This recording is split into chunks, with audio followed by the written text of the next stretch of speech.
Welcome back to Prepared to Prevail, where our goal is to bring you helpful and actionable information from industry professionals that help you on your journey to daily preparedness and an upgraded level of capability. I'm here today with Todd. Thanks for joining us, Todd. I appreciate it. My pleasure. So if you could just introduce yourself for those that are new to you, that would be awesome. My name's Todd Sider. I am the owner-operator of Michigan Defense Academy in Coldwater, Michigan, USCCA instructor, certified in obviously a concealed carry and home defense, but also countering the mass shooter threat, women's defensive shooting, children's safety, firearms, pretty much anything I can get certified in, because I want to be able to service my community in any way possible. Awesome. Yeah. And that's one of those things where it's the more the merrier, because it just makes you a more well-rounded instructor. And I think we'll talk about well-rounded instructors and opinions and things like that a little bit later on here. But let's dive right into Minnesota. So what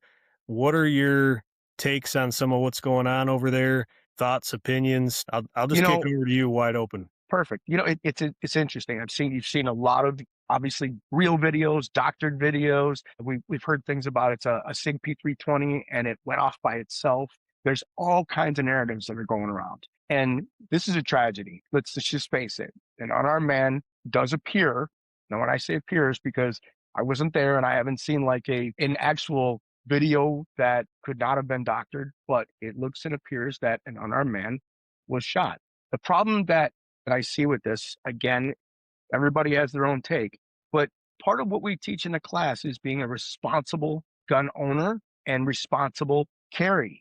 A Second Amendment, we all live and die by it, but the bottom line is if you know, and he did, clearly, he had all intentions of getting in the way or videoing, doing something to these agents that would have caused attention being drawn to him. Don't carry your firearm because it's concealed. Now, I know people are talking about the Wittenhouse case, whatever the kid's name was in. He was carrying a rifle on his shoulder. He also was not impeding in federal agents their job and what they were doing. I'm not saying what he did was right, but you're not comparing apples to apples. You've got two different situations. ICE is, especially in Minnesota, everyone has got their thing. People are telling them fight against them, and that's all good. Yeah, you have a right to protest peacefully.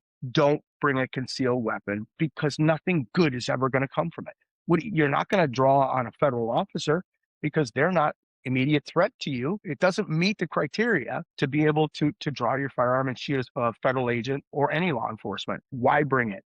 He knew he was going there. He planned to record. Yes, I saw the video of what happened. I don't agree with the outcome, but he was standing in traffic. He came to the aid of another woman. I think they used some excessive force in that. It does appear that they disarmed him. It also appears that one of the agents, the one that primarily disarmed him, as he was walking away, he yelled, "Gun, gun," 3 times. I'm sorry. That's where the issue comes into play because he didn't disarm. The gentleman didn't still have a firearm. He already disarmed him.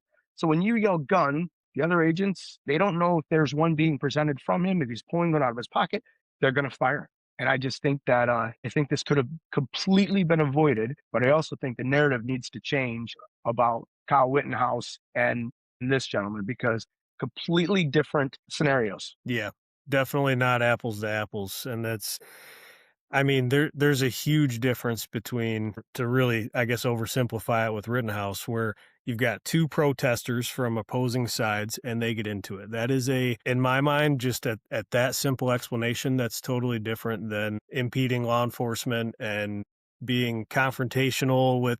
I'm not trying to put too many labels on this guy because, like you said, it is a horrible incident, but this really brings up to me a couple things I've heard over and over. So something that even my dad used to say, more so in the context of pedestrians crossing the street that have the right of way. He's like, you can be right, but you can be dead right. And that's something that's always stuck with me is you absolutely have the right to carry. And I'm almost hesitant to say, don't carry because I'm such a proponent of carry everywhere you go. But then to try to put myself in the mind of somebody that's going to go out and initiate a confrontation with a law enforcement officer, that's where it's almost tough for me to weigh in because I would never do that personally. So that's kind of my bigger suggestion is just don't do that. If you want to go out and hold your signs and scream and shout, awesome. Absolutely. But the second you start fighting with law enforcement, another thing that, like, you said, things we say in classes and stuff is the time to fight a cop is in court. Never out in the world. That's just my opinion, and that's one of the biggest things is it's again, another saying that I love is this is a gentleman's game. Once you start carrying out in public, that even if we move away from dealing with ice, it's like if there's a road rage incident, somebody pulls into the gas station with me and they're upset, I have no interest in introducing my firearm into that. If I can just be kind and respectful and polite and get that guy to move on, great. And I would think that would be a good way to deal with law enforcement if you're not a fan of them. You know what? You kind of just took right something from my class, and that's what I tell my students. I said, "This a license to carry a conceal, which means you can carry something that otherwise you couldn't carry. Does not it's not a it doesn't help improve attitudes. If you're already responsible, what it does is it makes you less reactionary as you road rage, someone calling you a name, somebody, you know what, you just smile and wave. It's not worth, again, think about it. You got 3 seconds, 4 seconds inside of it's worth going to jail over. But one of the things, like, as I said, I took the countering the mass shooter threat. They talk about the mob mentality, how it escalates from one person and you go up to a level 10. Well, the point being is that why would you, and everybody in the world knows that these ICE demonstrations have a mob mentality to a degree. Why take a firearm? You're only looking, like I said, nothing good is coming out of it. And what happened was tragic.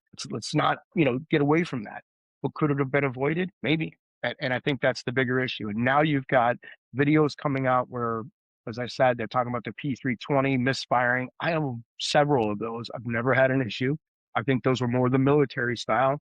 But here's the other part of this that really bothered me before all this is they said that, and you're a CPL instructor, so you know exactly what I'm going to say with this. They said that he had enough ammunition to kill multiple people, and he had a military grade firearm. Yep. He had a gun with an optic and two mag, and a mag loaded and an extra mag. Most of us carry that every day. That's our EDC. So is that how it's going to be? Is we're going to get, I carry a SIG AXG Legion. So I've got 34 rounds on me. Does that mean I have enough ammunition now? I'm going to be labeled as enough ammunition to kill 34 people, and I have an optic. That part kind of really sticks with you because pretty much all of us carry an extra mag at some point or another. Most of us have had, especially if you have stigmatism or you're a little more seasoned, we switched over to optics, to a red dot or a green dot in my case. But that makes it a military, so that's how we're going to be painted now. I have a problem with that as well. Yeah, and that's something I hate to say it, I wish it would never come, but I've kind of been waiting on that for a long time with this AR rhetoric, this, assault rifle, and the joke is always, well, assault's an action, so if somebody hits somebody with a water bottle, is that an assault water bottle? And, the joke spirals, but in all seriousness, that's something I've been waiting on with pistols too, is we talk about high capacity magazines and assault style weapons and that kind of stuff. And I think, not to act like this is just a huge pivotal moment, but I think we're going to continue to see that where pretty much anything the military carries, we're going to start seeing that verbiage of military style XYZ, gear, whatever it is. And that's, to me, it's just a propaganda tool to make it sound scarier than it is, because at the end of the day, what I think's funny about that is just because it's a P320, they're going to call it a military style pistol. It's almost laughable because there's so many places that are actually banning that platform because they're saying, Right. and the implication is that the quality control isn't there. I'm not here to rag on SIG, but that's what they're kind of indicating when they're banning those. Mhm. So it's almost like the news is kind of painted as this super high quality military grade, like killing machine. But at the same time, places are banning it because they don't view it as high quality. So it's just this word game that's You something you that, touched on it. The AR, even in that class that with the countering the mass, they talk about the fact that they compare when the shootings happened in Columbine and although you could have used a 1920 style single action rifle and got as many shots off as they did with the AR because they loaded the magazines all the way, which most of us don't do because you always get a cycle problem on maybe the first or second round. You just, again, touched on the whole AR. So in the classes, I'm like, does everybody know what AR means? As soon as somebody says assault rifle, actually it's Armor Light Rifle Company, and then go into the fact of, do you actually understand how much a true military grade AR costs? Like the average Joe on the street is not dishing out 20 grand for a military style AR. And then when they, when some of the students, the first timers shoot, they're using a 22. I'm like, just so you're aware, we showed you in the ballistic portion of it. It's the same hole as a 223 5.56, more or less. I think we have to educate people more. I think that the propaganda has gotten way out of control. I Mhm. mean, there's no doubt about that. And you hit it right on the head. The P320, I think they started pulling them almost 2 years ago from the military. A lot of them are using the T29s, or they're going back, a lot are still using Glocks. But just say that's a military style weapon with just because it has an optic is 100%. I think it's people trying to pull away from the narrative of what really happened. And what really happened is a tragedy. Yeah, and that's kind of cycling back to it. We'll talk about some misconceptions, and because I'm looking forward to digging into that a little bit too. Just little sayings that get said that really Yeah. need some education behind them. But to kind of even pull it back to the Kyle Rittenhouse stuff too, is it's like I think verbiage on both sides needs to calm down a little bit. To be honest, like even when we talk about Rittenhouse, I guess I don't have the receipts right here and now, but I said over and over after that, again, not apples to apples with this incident, but just to be fair here so that I'm kind of picking on or Monday morning quarterbacking people from two sides of Yeah. spectrum here is even when that happened, that was my first go-to was he should have stayed home. In all honesty, and I don't want to speak for him, but if I were him, I'd like to think that, the day after that, I'd be thinking, yeah, I'm glad I went and was, going to something I believe in, I guess, but man, it wasn't worth it. I'm just again, I wasn't there, it didn't happen to me. That I would just think that would probably be my thought. And unfortunately, this guy lost his life, and that's what I think needs to be acknowledged. And I don't say that in any derogatory way toward either one of those individuals, but decisions were made, and then there was consequences that were unfortunately tragic. And honestly, for both of them, Kyle Rittenhouse did fortunately live, but he had to take a life, and he has to live with that. And you can actually even see if you look into him, at least in my opinion, you can see the effects of that stress. Like he, again, not here to pick on him, 100%. but you can tell that it affected him just even on his appearance, to be honest. Yeah, you know what? You're dead on, and that's just it. And what we try to do is prepare people for the worst day of their life. And I tell them the last thing you ever want to do, and we get those people that, hey, can I do this? Hey, can I shoot someone to steal in my truck? Do you really want understand this isn't a video game and it's not TV. People don't get up, and you've got to live. Never mind the financial, never mind you're going to get arrested. It's all that's can be, that's time that you might be able to get back, or you may not, but it's money you can get back. You can't repair the mind. So, like you said, Kyle Rittenhouse is that it should have stayed. He probably thought I should have stayed home. This guy's family, even the woman who drove a couple of state, stay home. If you're passionate about it, do it the right way. Don't carry a gun because again, it just, but the difference with Kyle is he was actually physically attacked by people. Yep. They showed the video of that. This other gentleman was disarmed by ICE. I imagine there's going to be an investigation.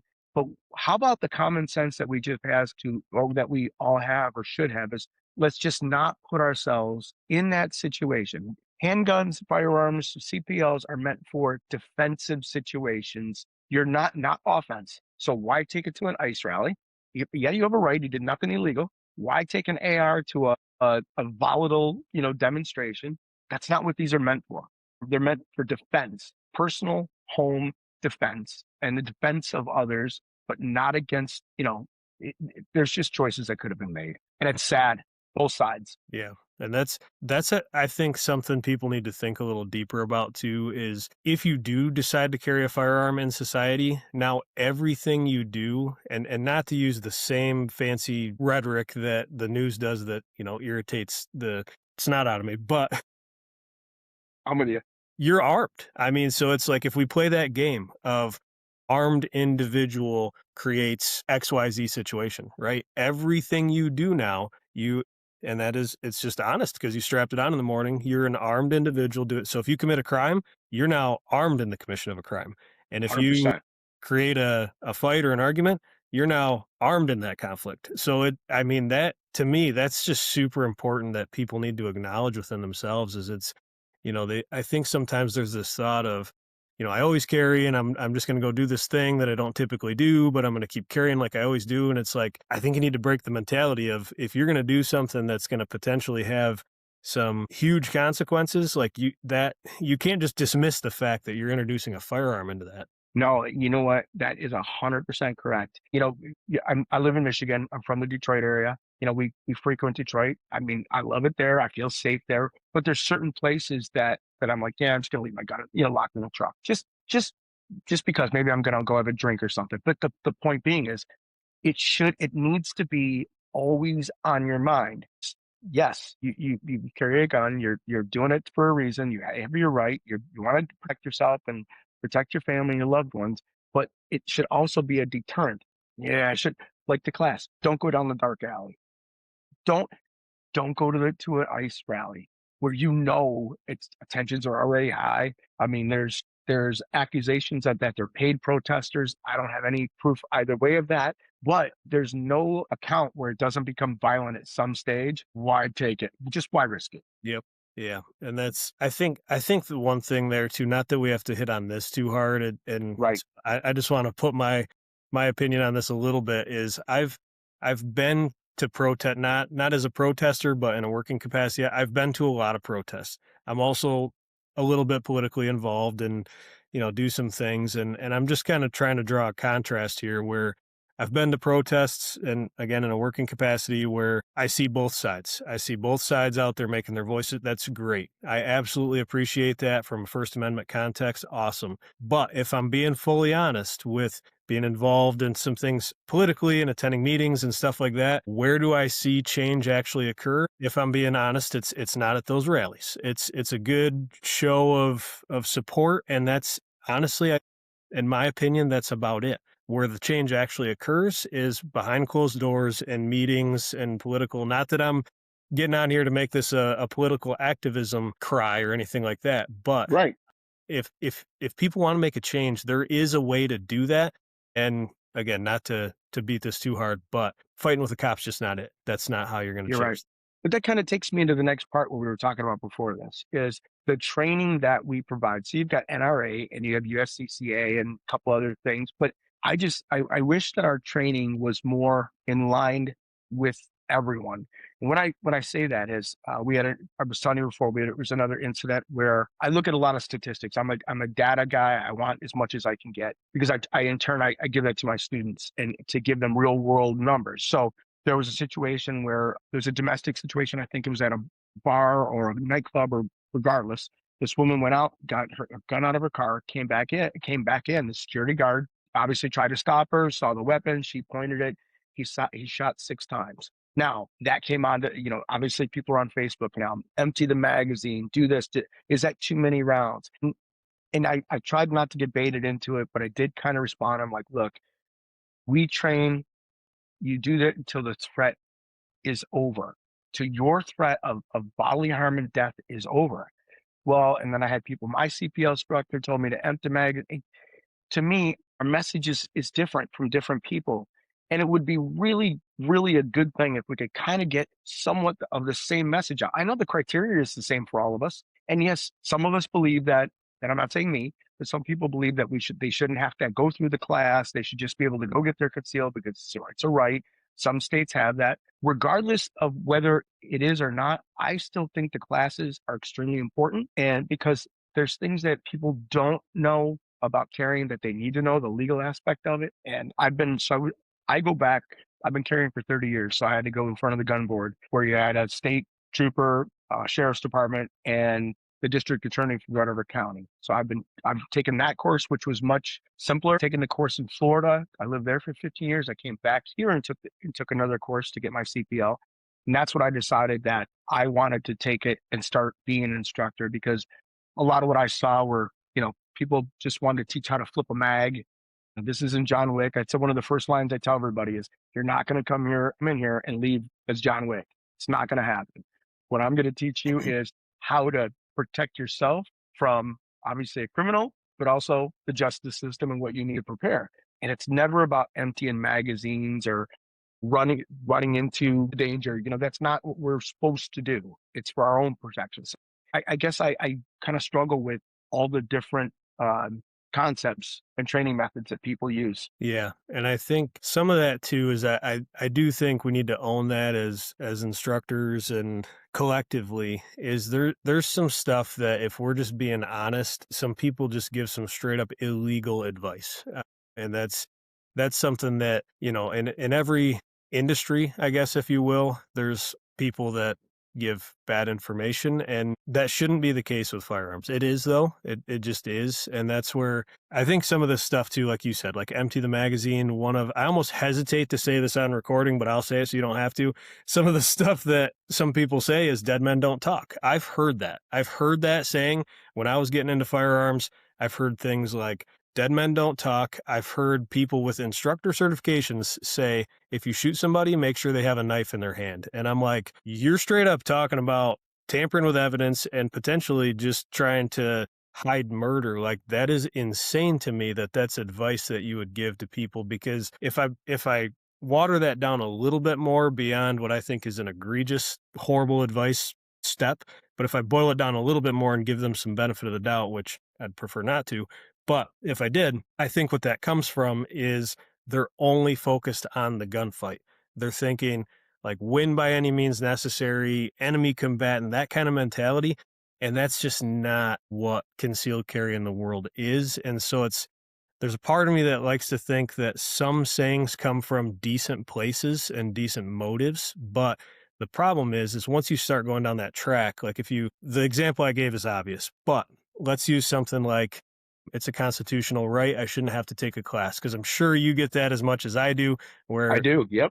you run an advertisement and suddenly you're the worst person on the face of the earth because you're charging for a class that the state requires. And so the thing is if we go with that mentality, if I say, okay, in Michigan, you can open carry wherever you want. If you're in the state of Michigan, you go ahead and open carry wherever you want. Now all of a sudden I'm the bad guy when somebody walks into an airport and tries to hop on the plane. I know that sounds stupid, but education's important, because I didn't know that you can't walk through TSA with a gun on my hip isn't going to stop you from getting those criminal ramifications. No So chance. I know it's a stupid example, but education is key. And so do I think that that's the government's role to force that?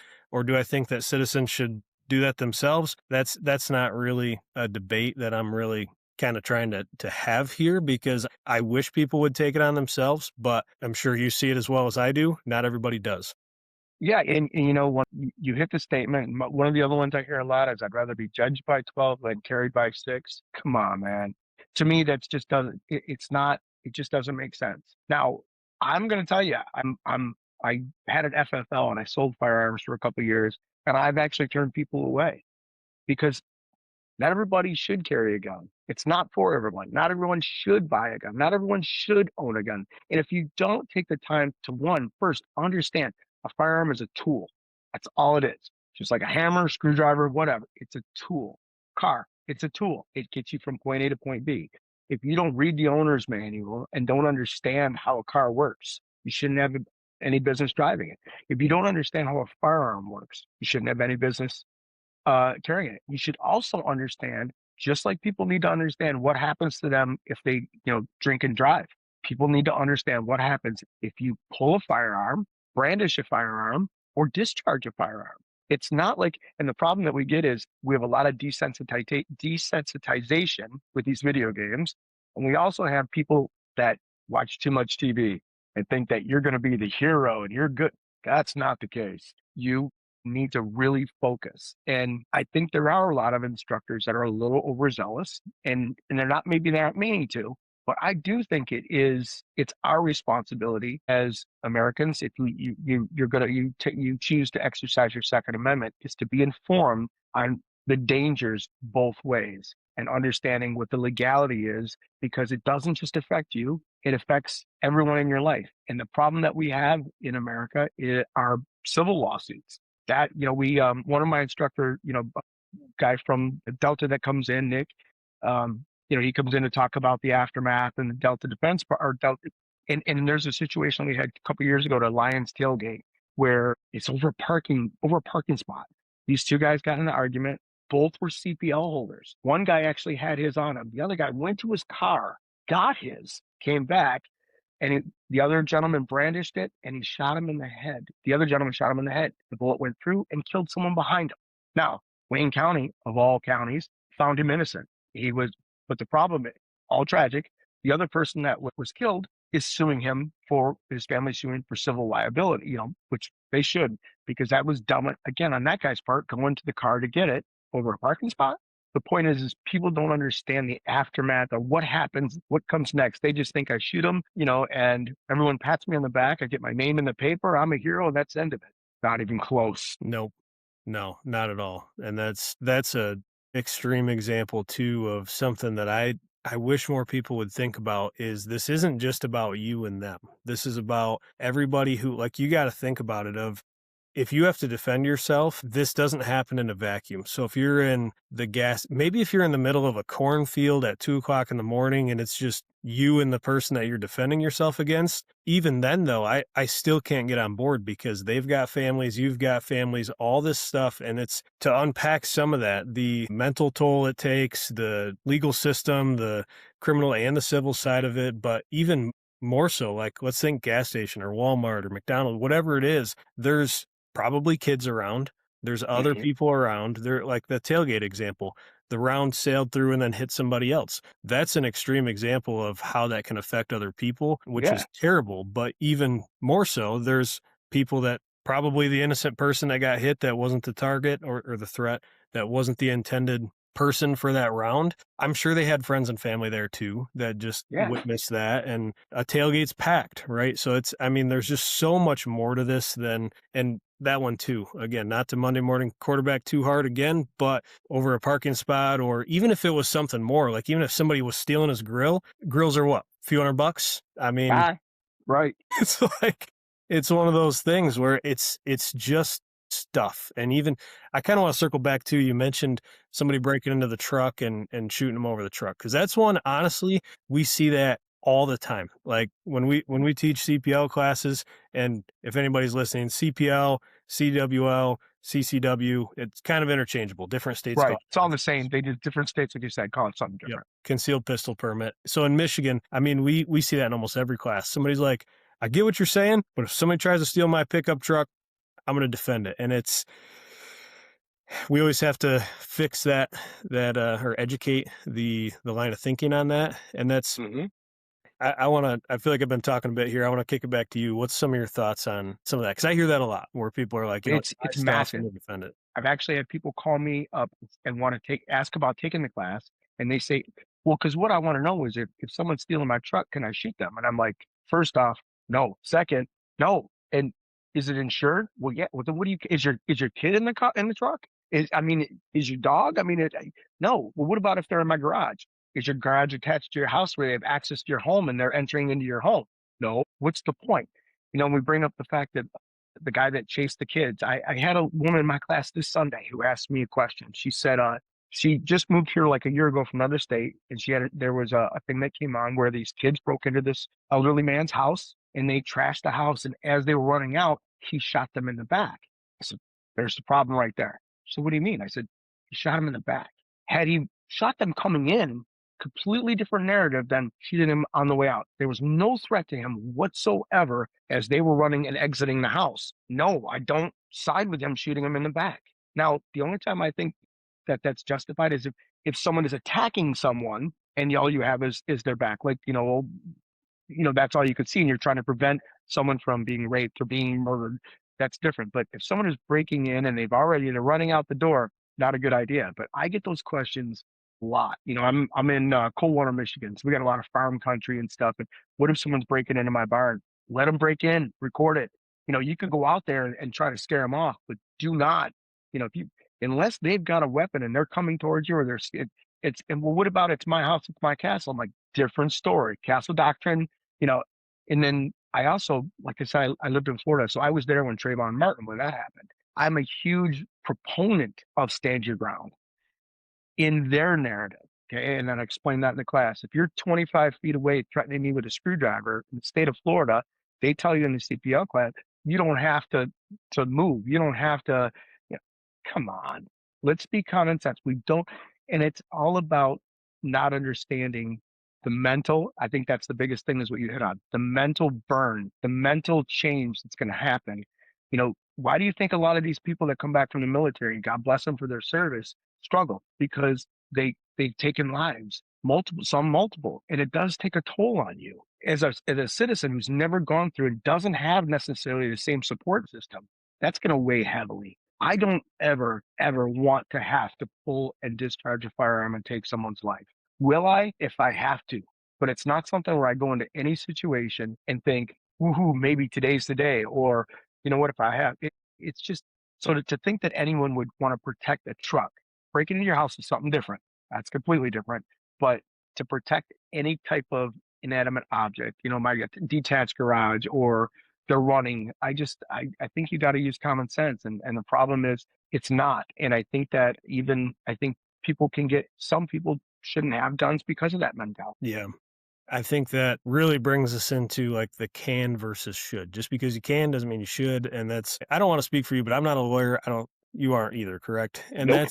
I think just something to hit on here is there's the legal side of things. And again, we're not attorneys, so we're not going to like interpret law here. But the thing is we do have some laws. So we've got, like if we talk about stand your ground, Cass, I do want to talk about those a little bit because Yes, I'll just be blunt, they get taught wrong all the time. they do. Thank you. And that's and another thing is the can versus should and that whole thing. I think sometimes when you ask somebody, when will you defend yourself? They're really good sometimes. People are really good about giving you the legal answer. Well, if you have honest and reasonable belief that you or somebody else is either going to be a result in death or grave or great bodily harm or, in Michigan, forcible sexual penetration, all that stuff, and they'll give you the legal answer. And that's great. You should understand the laws, and I absolutely encourage that please understand the laws, know the rule book of the game you're playing, so to speak. But beyond that, there's the actual mental, moral, ethical, spiritual side of things of when I boil down like the truck example, because I don't know why I want to own a truck someday, but I don't own a truck, right? So maybe someday I'll better empathize with truck owners, but that seems to be a big one where people love their Yeah. trucks. And so to hit on that a little bit of when I boil that down of the legal answer, even if the laws said I could, let's say we were in a state that said I could protect property with lethal force. Our state does not. But if it did, personally, that's the laws. If that were the case, I would have to bring that back to the actual spiritual, moral, ethical, what are my convictions? Do I feel led to protect that truck? No. But now you put that on my family, my kids, that kind of stuff. That's a different story. And that's where I think when that question gets asked, or if you ask that question to yourself of when would I defend myself? When would I defend another? Because I've seen people wrestle with that before too of, oh yeah, I would protect my family. But then you're like, what about Joe Blow at the gas station? Well, that's their problem. And it's like, where do you Where do you draw draw the those line? lines? And I think the default sometimes is the law. Oh, that's the line, but it's so much more than that because the law is not going to make the decision for you and then carry you through those ramifications. So do you have opinions on some of that too? You know what I do? And first, I own a truck. I have an F-350. I love my truck. But guess what? I'm not shooting anybody for stealing it. I have gap insurance. So it doesn't matter. Unless my wife or my granddaughter, my daughter's in there, you know what? I'm going to be mad as hell. But yes. And you know what? You touched on something again. I love this. And this is what I was hoping it was going to be. So part of what I tell people is you have the right to protect yourself, your loved one, and others. And I will tell you right now, I said, and this to everybody in my class, if you see a woman being sexually assaulted and you aren't willing to step in, don't take my class. You can go now.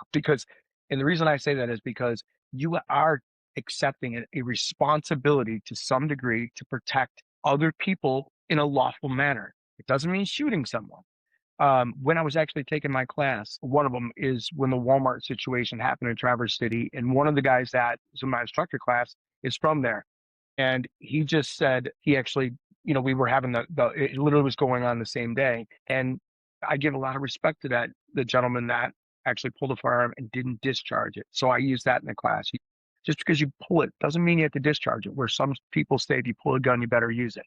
Some teachers say that. But I do think that you do have, there is a moral, I think if anything, even the legal part of it. Like you said, we're not attorneys. We do have to do the Michigan aspect of the legal part, but I think it's always a moral decision Mhm. because whatever you do, you have to live with. And I don't think there's a lot of sociopaths, that are going through the class and doing everything right, doing the training and doing everything that they need to do. So I do think moral over legal, financial, anything, everything, it's a moral decision to to be able to pull that, not only pull that weapon but discharge it. I think it 100% is a moral decision. Yeah, and in a perfect world, I mean, I think that's how laws really should be. They don't always get interpreted that way, but at the end of the day, like some of this verbiage of objectively reasonable based on the totality of the circumstance and that kind of stuff, Yeah, it really should be for it to be legally right, in my opinion, it should also be morally right. And and there's times where that isn't always the case, where it can be legal, but make us kind of feel the ickiness a little bit of it. And that's how a lot of these are. A lot of these very controversial law enforcement involved shootings, it may be justified, but it does make you feel good. It definitely has this kind of little tight gut to it where it's like, yeah, yeah, that looks horrible. It is justified, but unfortunately it looks terrible. And that's the thing too, is I think not enough people, and again, that legal understanding is necessary, but that moral compass really has to come into play too, because I think if you're just going just off the laws and the rule book, that's not going to get you to move your feet the way you should. I mean, that's the thing too, is just because you know the laws doesn't mean you've thought through, what am I going to do here? What am I going to do there? How am I going to react? How am I going to respond? That's a deeper question than just reading the law book. yeah, and that's it's really, so when I do my class, I really, I obviously do this live presentation, but I spend a lot of time, and not so much talking about the hippocampus and the campus and the different effects on your body. It's more about, think about, can you live with yourself after this? Oh, and I tell them, look, carrying a concealed weapon is not for everyone. I think everyone should, if you're going to have a firearm, you've been at home, you should take some kind of class to understand it. Because if you're going to use it for home defense, you still need to understand how it works. Um, but this is really more of a moral choice than anything because you have to make a decision that you can live with. If you don't think you can, don't carry. Because what I don't want you to do is get in a situation and be either harmed by your own pistol or someone you love is. So if you're going to carry, you need to make that moral decision that decision within yourself that if something happens and you have to do it, that you can live with yourself. You can live with the outcome. Otherwise, if you struggle at all, maybe it's not for you. Carry pepper spray. One something that I struggle with because you're in Michigan as well, right? They outlawed batons because it's in our presentation. I try to tell, I was like, I wish this was legal because it is something that you can, women expect specifically. I teach the real estate agent safety program, and they don't have concealed weapons. They don't. The only thing they really can equip themselves with is pepper spray. So sorry, I got off a little bit, but I was thinking about the differences in with Michigan and that, but and the moral part of it is because some people, even in that class, they don't want to carry a firearm, so they want something else to be able to protect themselves that maybe could just stop the assault momentarily enough for them to get away. So it does really go back to, and I ask this at the beginning of every class and at the end of every class, are you sure this is what you want? Do you think you could morally, if you have to, can you do this? That's important. Yeah, I think that's something that people really need to kind of look in the mirror on too. And that's even because I do want to pick apart some of these little sayings we hear all the time too. And I think the one here on, if you draw your gun, that you must pull the trigger. That's not always exactly framed in that way, but I think that kind of gets us to some of the moral ethical stuff too. Is it's, if you draw your gun, you have to pull the trigger. Is along those lines is something that I've heard. It's not the case. I mean, I definitely want to kick this back to you and not just ramble on this one for a long time either. But an example I like to use is if there's an armed threat, let's say gun, knife, whatever, and then you see that threat, you recognize that threat, and then you respond to that threat and you get your firearm involved in this situation as well. Now that tool in their hand that you identified that ramped this up to that level hits the ground. Now what? That's to me where that whole line of, if you draw your gun, you must push the trigger, just completely falls on its face legally and really morally and ethically too, because if you look at the legal threshold and the moral threshold of, the only way this thing's going to get used is if there's threat of life, great bodily harm, that kind of stuff. As soon as that threat goes away, to me, that would dictate that the gun is no longer a viable or justifiable option. And that's where I know that sounds really elementary, that these sayings have consequences because they get into people's minds and they enable people, they kind of really prop people up on what they think they can and will do, and it just creates these little fantasies and honestly creates legal and civil liability to where if that's the mentality you have, that as soon as that gun clears the holster, the trigger's getting pressed. Unfortunately, that's not how dynamic critical incidents happen. They're not this black and white No, step A, step B, step C. They're moving, they're fluid, they're dynamic, if one variable changes, it could totally flip the appropriateness of the response.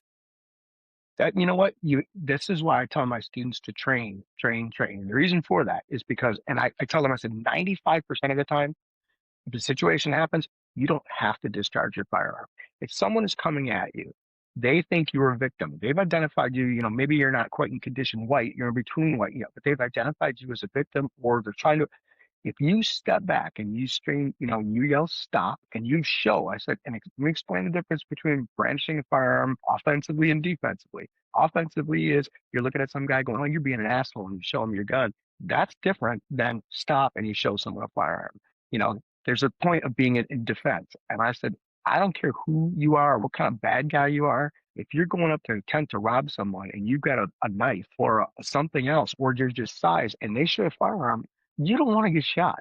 They're going to go. If they've got a firearm and you get the jump, you get yours out first, pointed out, and they drop the gun, you tell them to get, you have it kicked away as far as you can. You hold them at gunpoint until police arrive. But you do not have to discharge that firearm. I said, it's going to be very rare. I said, understand how many shootings there are in the United States and I wish this is something I wish the FBI and they actually tracked it better than they do, because they don't.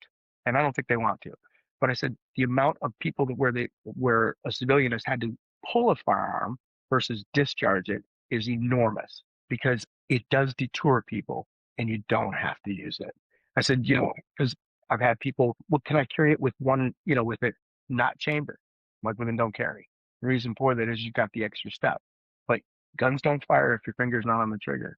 You don't necessarily, just because you showed it or pulled it does not mean you have to fire. You're you were expected to continue whatever method until the threat ends. So, like the aegis account, if their gun is on the ground, there's no threat to you anymore. You're killing someone at that point. You're making a decision to take a life. That's a huge difference. That's a moral difference. That's a legal difference.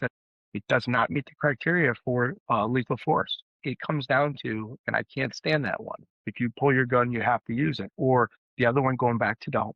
If somebody comes in your house, make sure they're dead and they fall inside your house. People are teaching that very bad mentality. Mhm. So I think for instructors, it's up to us to say, look, just because you have it doesn't mean, I apologize, doesn't mean you have to use it.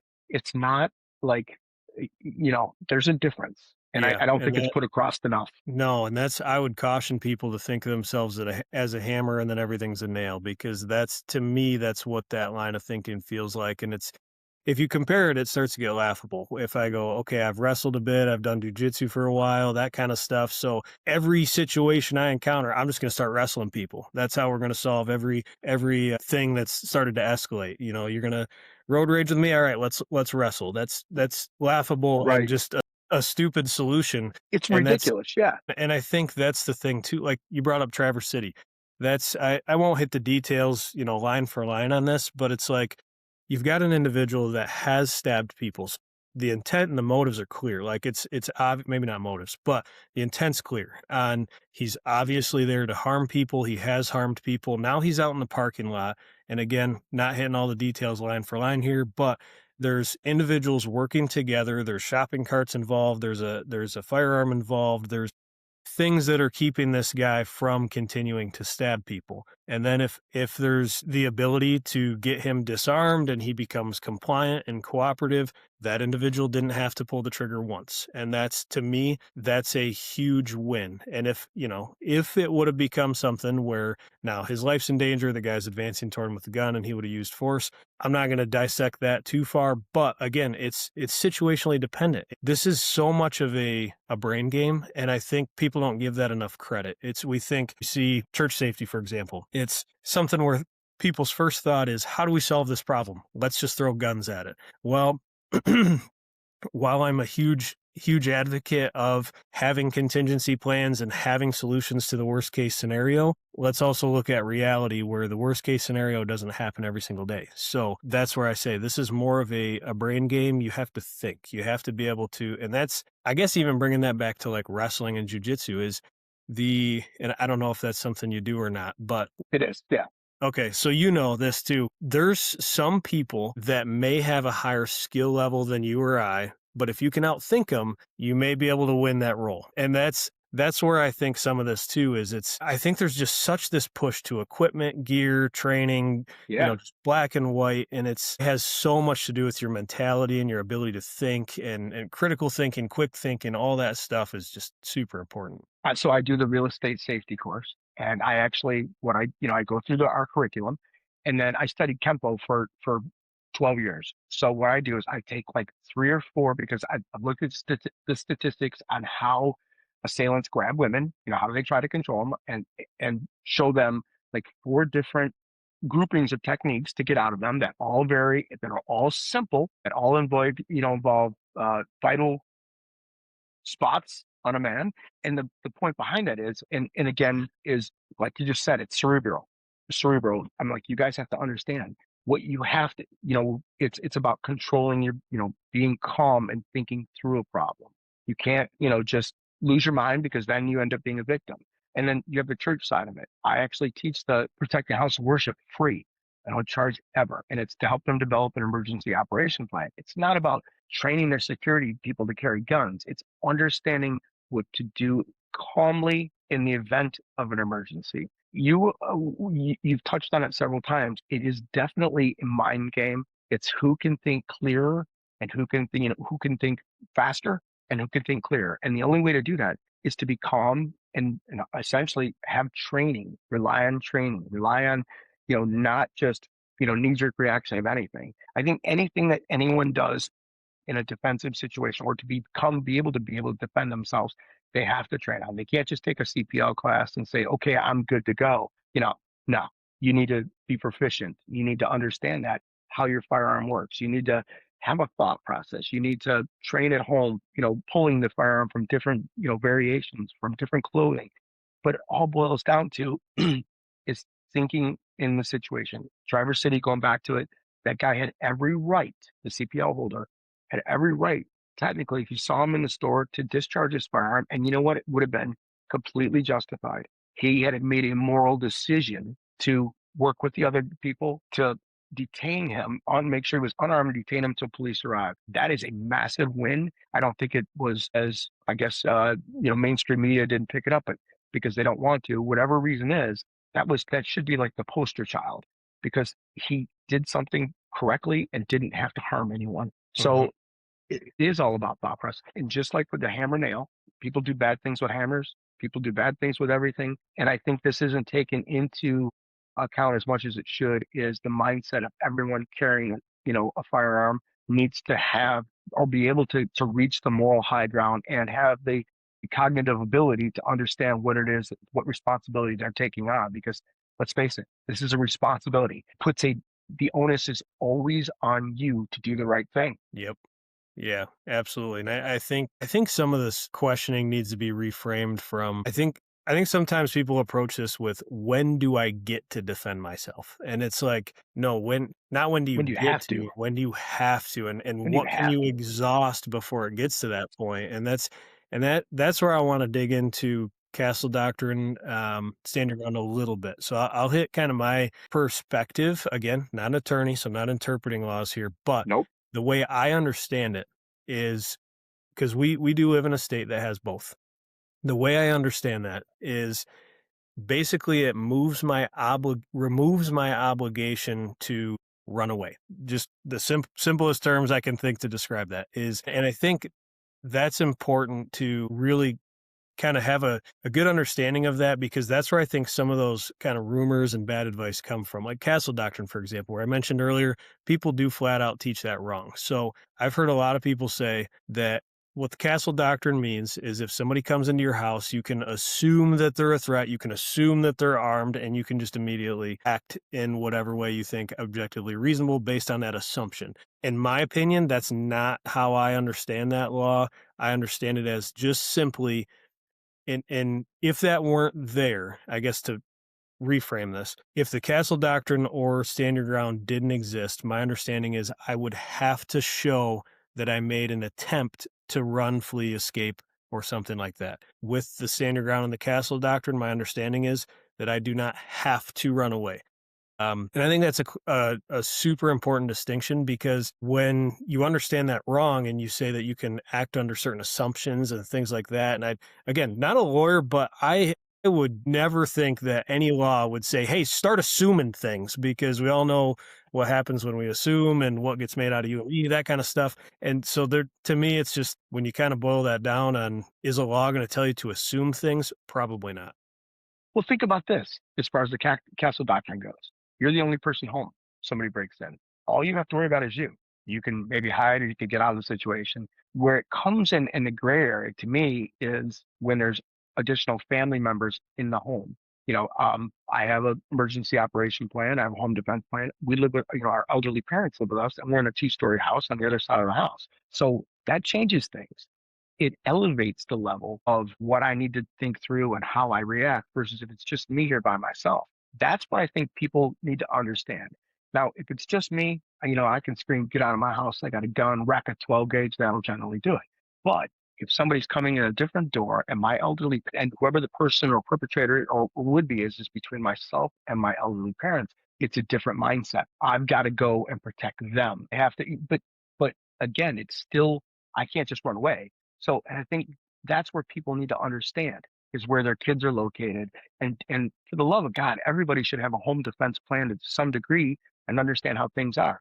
If somebody breaks in my house, I'm not just going to arbitrarily shoot them. And I assume they had a firearm. I mean, there's actions that you could take prior to getting to that level. And I think that's kind of where you're at as well. I Yeah. don't think you necessarily that it's just a license to nobody's James Bond. Don't just get a license to shoot someone. And for all you know, and it's happened. The guy could have not so much where we are because we're a rural area, but if you're in a city, the guy could have just been had a few too many and walked into the wrong damn house. Yep. That actually, I have a friend that had, I mean, nothing happened with it. It was just simply figure out who this person is and get them home. Landlord didn't change the locks, so the prior tenant was just all schnockered up, came in on the couch, and he's in the other room. He hears some noise in his living room, comes out, and person's laying on his couch, and it's if you apply that rumor, that incorrect teaching of it, no, like there is no chance that he comes out, in my opinion, there's no chance that he's legally justified in coming into his living room, seeing a drunk lady that's probably in her early 20s, and then he just uses a firearm on that person. That's just like to No way. me, I know again that sounds really silly, but it's when you hear that rumor of basically you can just shoot anybody that's in your house that's not supposed to be there, that's so incorrect. You still have to identify, you still have to make sure. And again, even if we just remove the laws morally and ethically, in order to take a life morally, ethically, spiritually, you have to understand that there has to be a very concrete reason for why that's happening. Just my opinion. And I agree with that opinion. And I wish more people did. Um, and it follows the same. It goes the same way with the stand your ground. I think you want to touch on that. So I'd like to hear your thoughts on what you feel like and understand. There's a vast difference between how the state of Florida applies it and the state of Michigan apply it. Yeah, and that's with that one too, I actually see it as very similar, is that anywhere you're lawfully allowed to be, my understanding is that you're able to be there and that you don't have to make a attempt to retreat. Now, having said that, that's where you get into the can you versus should you. And I think what gets misinterpreted with the stand your ground is people take it at the name of it, the name of I'm going to stand my ground. I'm going to make my opinion known. I have the right to argue and fight. And that to me, that is not what it means. What it basically means is that if you're lawfully allowed to be somewhere, you can be there. Now, strategically, if it makes more sense to me to find a different gas station, versus to stay in that gas station and let this thing escalate, I definitely need to do that. It's just legally, my understanding is they're not telling me I have to go to another gas station. That's kind of my understanding on that. Yeah, and you know what? Like you said, I'm not an attorney either, but we know, obviously, the training we've had. Um, we go through the legal aspect of it. You have a reasonable person test, and and the prosecuting attorney is going to, look at you, and go, well, why didn't you go somewhere else? Why didn't you do that? Why do you do that? They're going to question every decision. Why give the opportunity? It's really just not worth it. Stand your ground to me, the way I look at it is I have no choice. More so is I can't run away. I'm in a situation where I have to stand my ground. I have to do that.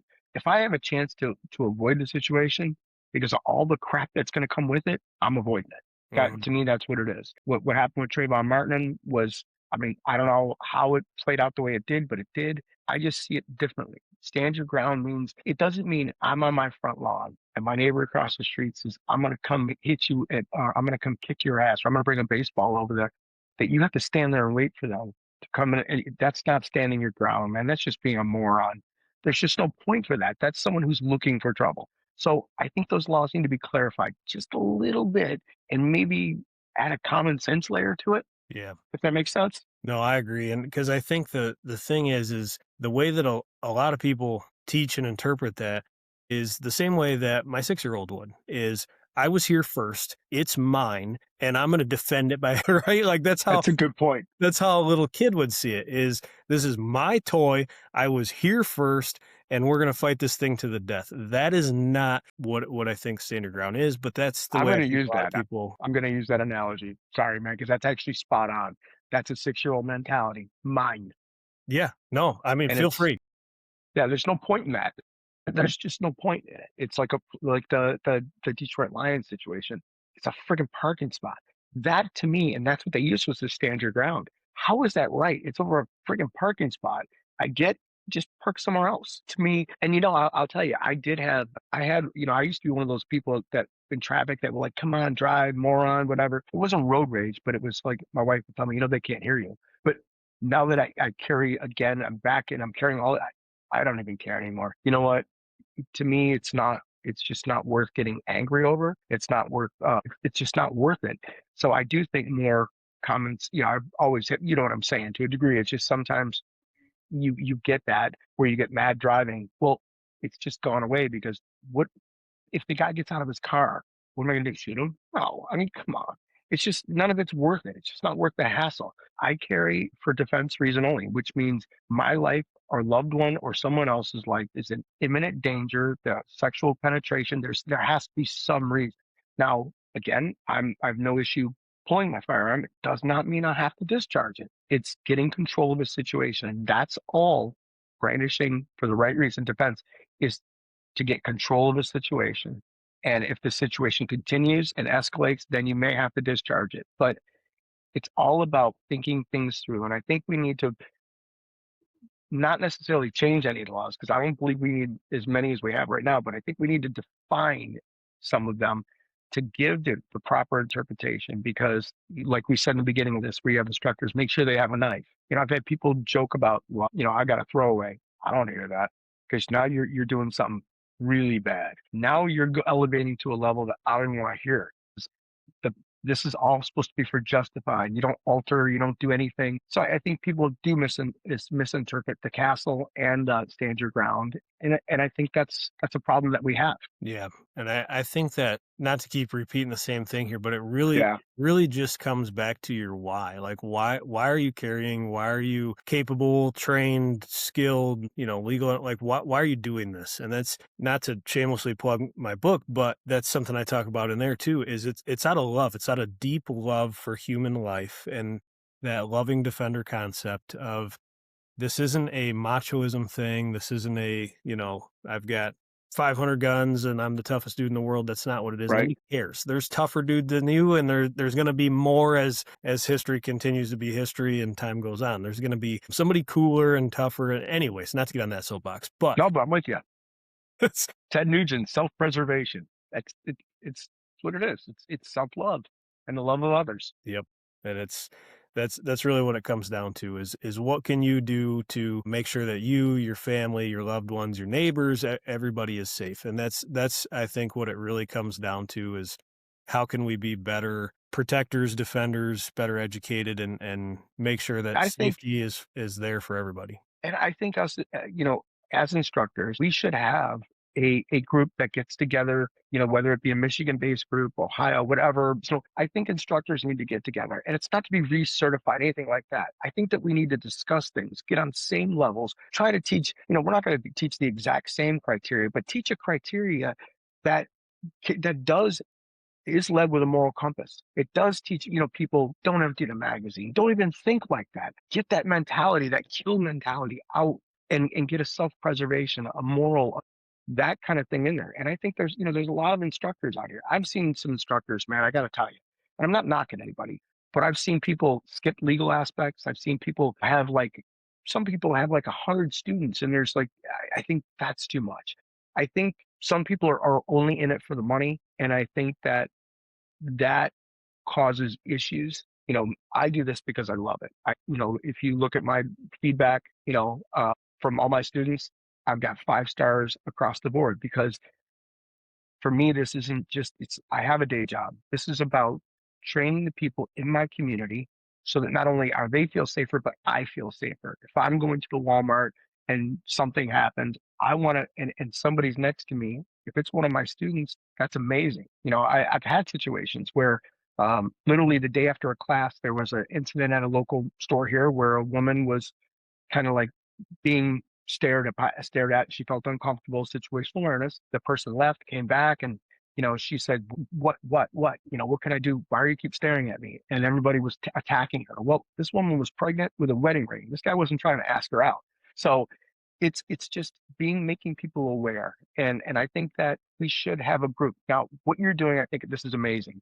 But I think we've got to try to at least get a group of instructors together to talk about what they're seeing and try to teach the same one voice to a degree, if that makes sense. Yeah. No, I agree, and that's a huge project that I think should be undertook. I mean, that's I think as people that instruct things, there needs to be this level of, is this for us or is this for the student? And if it's not for the student, maybe find something else to teach, like boater safety or whatever. Right. No, yeah, you know what?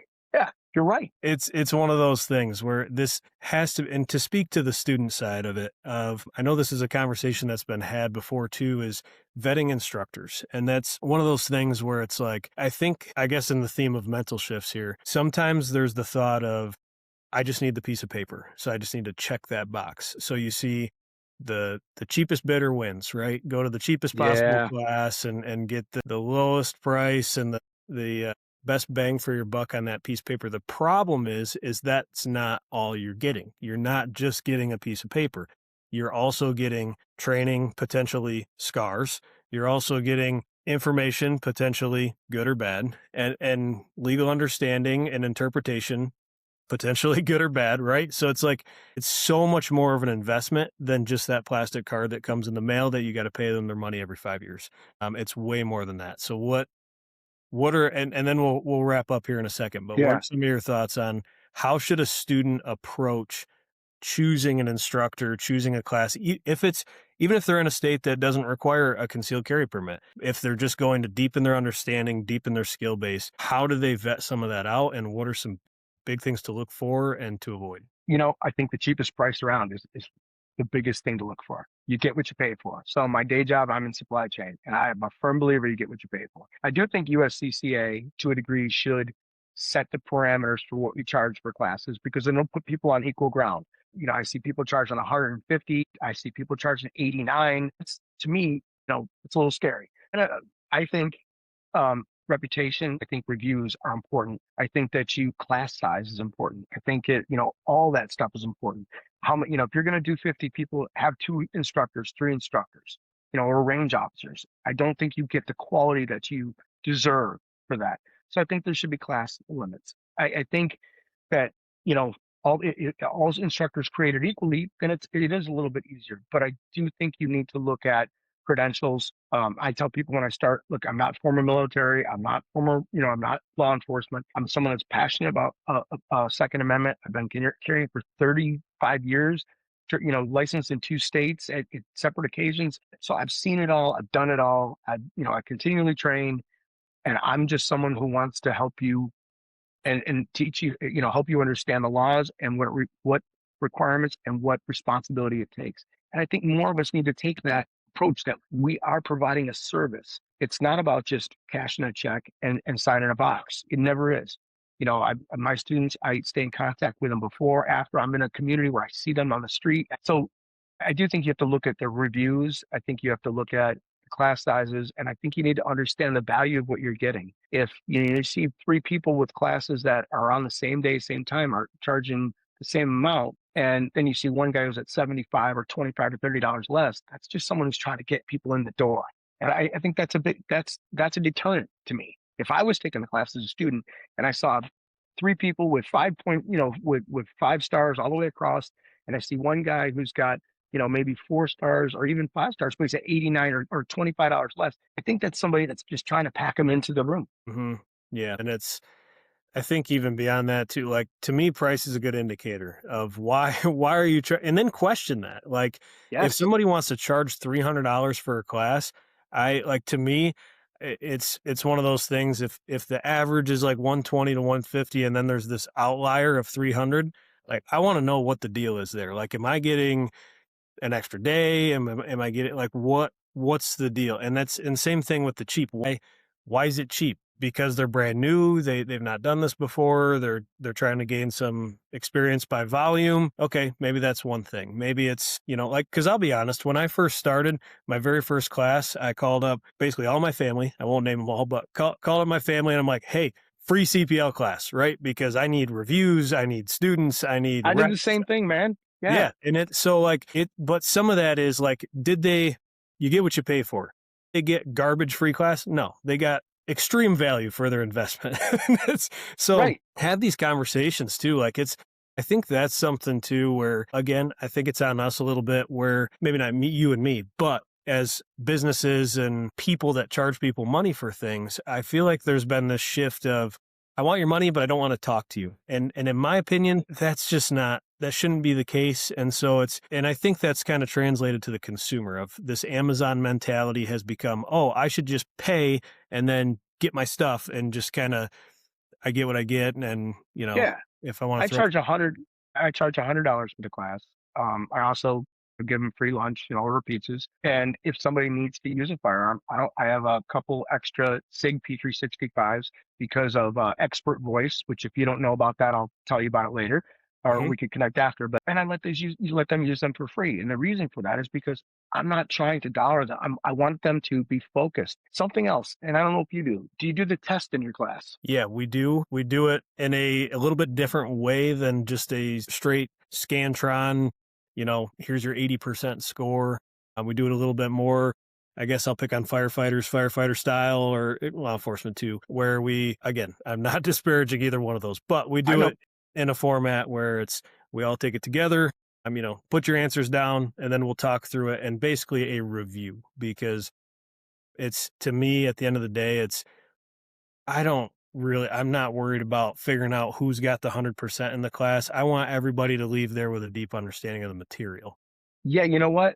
Same thing I do. And sometimes I don't even give it. Sometimes I do. And the reason for that is because I find that I don't want people to get test anxiety. I don't want them to focus on certain things. I want them to try to absorb as much as they can. And the legal aspect that we have to show, those videos take a long time. And I think you lose people in that because they're trying to write things down. And I tell them, I'm more concerned with how you act on the range, with range safety, and the questions that you ask me, and the interaction within, versus just rating you on a test to see if you've got 80%. So what we'll do is we'll go through it, reference it, I'll go talk through each one of them.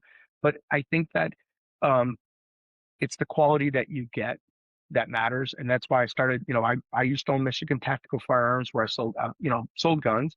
And I've switched to Michigan Defense Academy because I want to teach people about guns. I want to teach, I have a lot of they've haven't even bought a gun yet. And I explain to them, yeah, you don't want to do this. You have to, your gun has to fit you, kind of thing, which If you go to trainwithmda.com, that's my website. You'll see the different courses, and we do take it. My CPL classes for beginners or people that are been shooting their whole lives, and everyone comes out of it going, you know what, I didn't realize that, or I didn't know that. And I think it's our job to educate people as much as we can, and not just cash a check. So I think people do need to look at that. And if someone's had 200 students and they're still charging 75 or $80, and they're not in a high competitive area, you know what, you need to check on that before you pass the guy who's had 30 class, or 150 students or 100 students, and he's charging a different amount, because you get what you pay for. I think that, and again, I still think that we need to figure out a way to teach our classes the same as far as what we tell our students, because it does kind of cause major issues. And social media, where they're empty the magazine, like I said, versus no, don't. No, Yep. it does matter. And we're all trying to do the same thing, I hope, which is to safely help students carry firearms for for protection and preservation. As you said, loving life and the love of life, but responsible and make good decisions. Yep. Absolutely. And that there shouldn't be a whole lot of variance on that. That should be pretty, there's not a lot of black and white when it comes to the self-defense conversations, but that should be pretty black and white. That, Yep. You can find somebody that's going to partner with you on this journey, because it is a journey. Nobody's ever fully trained. I would imagine you share that same perspective, but somebody because what they do, it's an investment, and it's, again, not to rehash that whole thing, but if you make a poor investment, you may be paying for it for a long time. I guess I'll just kind of leave it. Great way to put it. And it's some you can recover from, some you can't if you invest your life savings. And I'll back up here a little bit. So one thing I do want to mention is really have that conversation. I kind of started going down that track. Give them a call, talk with them, because I know we're really hitting on price here, but sometimes there is some differences. Why is it expensive? Maybe they've got a lot of overhead and the facility's charging them, a lot of rent. Maybe why is it, I don't really want to make a bunch of excuses for the cheapest classes in the world, but sometimes, maybe they've got some kind of hookup where they own a tree farm and a barn. Yeah, right. Figure it out. Like you said, just ask. So have those conversations and actually have an understanding of what you're getting into versus I just need that piece of paper, check that box. And I have a partner site that I was, we have two separate businesses, but we schedule classes on opposite weekends. And if he has a large class, I go up and help him, because, Battle Creek Firearms, Curtis is a great instructor. And his thing is he wants people to be safe and he wants people to learn. So if I have a big class, he comes down and helps me. And it's just because we're trying to put the same kind of quality product down there and cover another area. And I got to tell you, we're getting a lot of heat because we're taking business from other instructors that maybe don't do what we do. And the bottom line is it's quality. So please, I do. If anybody, they should definitely call around and ask that question. Why are you cheaper? Why are you more expensive? What do you do differently? Because there are those variations. Yep. And we'll wrap up here, but that's kind of right on that topic. My one-liner that I like to give people, they're like, well, what questions do I ask? Just ask them what they're about. Do you have any super wise questions that you would suggest people ask? Yeah, it is. And it's like, why should I take your class versus, or versus someone else's? And all they need is 5 minutes and they're signing up. Yep. Yeah. Doesn't have to be rocket science. You don't got to do a criminal background investigation on an instructor, but just simply, hey, I'm interested in your class. What are you guys about? Why should I take your class? I mean, that can give you so much info and help you make a wise decision with your time and your money. Listen, I appreciate the time. I think that what you're doing is great. So again, appreciate the time. Good conversation. Yeah. Thanks for being here. If anybody's interested and located in Michigan and wants to find you, where can they find you? I'm in Coldwater, Michigan, and you can look us up at Michigan Defense Academy and trainwithmda.com. Can't miss us. We're both, Google, Facebook, everywhere. Perfect. Thanks, man. Appreciate it. Trainwithmda.com. Look them up, hit them up. Thank you very much, Todd. I appreciate it. Thanks for being here. Have a good day. Be safe. Thank you. You too. Thank you for joining us on this episode of Prepared to Prevail. Please visit preparedtoprevail.com for more resources and educational materials.